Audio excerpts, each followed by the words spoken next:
for years, it's kind of been pushed into the background, and suddenly it came back into focus, and I realized that every day it's just kind of been there, and I'd never really paid attention to it because it had been such a part of my life, and now I'm aware of it.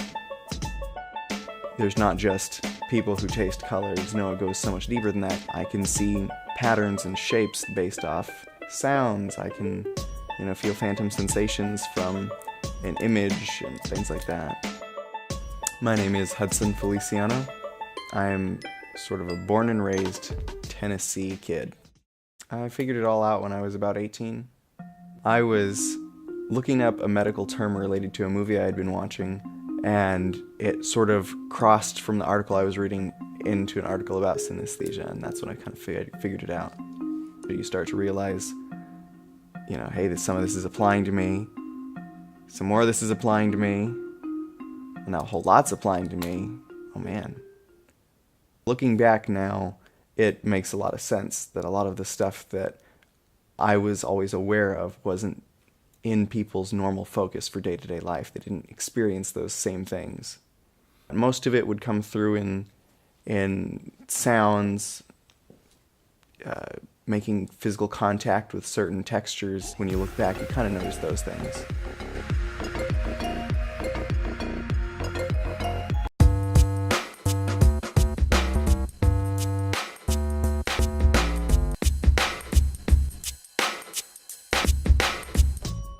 Synesthesia is essentially in somewhat unnatural interconnection of the neural pathways that govern your senses, and when you experience something through one sensory pathway, it'll backwash into this pathway that it is connected to, and the more you have connected, the higher your chances of having even more connected.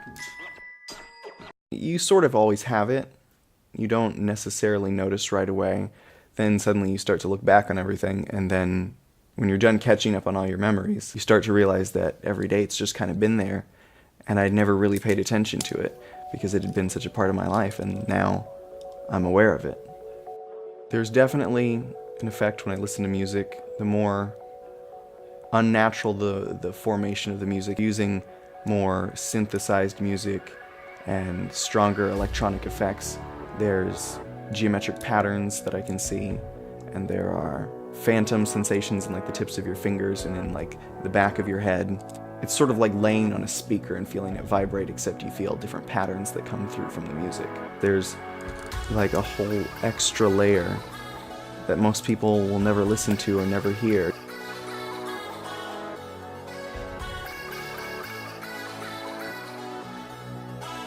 If I get on the highway in high traffic or more intense situations, if there's bad weather, then I'm going to see little markers and lines here and there between the cars, definitely around semis. It sort of paints a picture of traffic movements, vehicles moving from different sides in different lanes. You can see markers that appear between your car and their car, and then you can better see the distance, then you can move that marker and you can see it between another set of cars. You can change size. Cars that go faster get picked up quicker. I can see if people's tires are out of alignment. If I'm going to turn left but I'm kind of sidetracked, then my synesthesia can kind of put up a wall on the right side so that I know I'm turning left. You can sort of gauge, here's a free space there, I can move in traffic there, I can change lanes here, there's time to switch lanes up above that car, and then we'll get over and we can get in the exit lane, and then usually it goes away.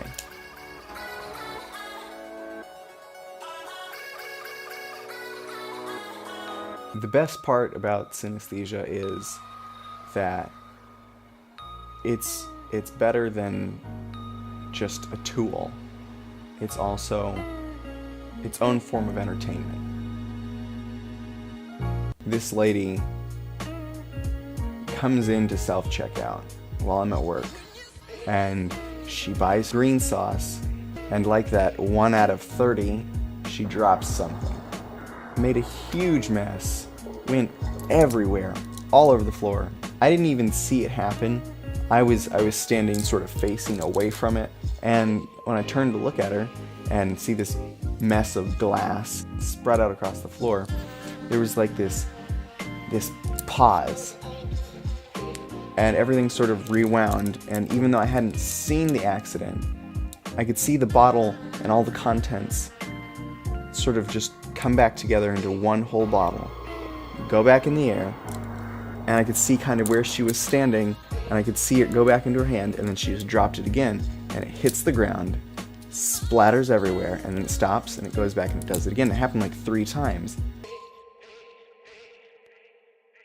Just a couple weeks ago, I was at college, and I'm on a break. I've got a bunch of homework, got a bunch of stuff that I have to do.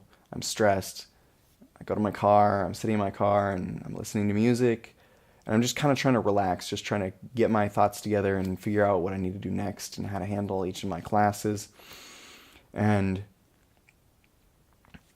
I don't even remember what song it was, but this song comes on that I really like, and I've got my headphones in, and I'm really listening to this song, and the song's good.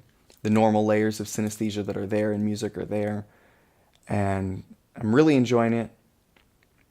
And then there's this moment where out in front of my car, there's sort of like a grid, and in this grid, there's like this like old-fashioned radiator that comes up out of the grid, and it's got these edges that are cut at like opposing angles. They're sort of lined with like neon pink and blue, and then there's like a softer neon pink and blue that sort of like swirls almost like a smoke that's been like smeared over the surface of them, and it kind of moves and kind of like fades in and out. Parts of it like sort of vibrate and then go up with the music, and then they kind of like shake and they drop down with the music, and then the other ones will do this and they'll vibrate and go up, and then they'll fall back into position, and this is all happening really fast, way faster than my hands can move. And each time it moves with a part of the song, it's not just moving with a part of the song, it carries its own unique phantom sound that's made by when it comes up and when it goes down. And when each of these little pieces moves, they each have their own little sound and their own little motion, and it's moving and shifting. It's one of those things. When it happens, you're really lucky.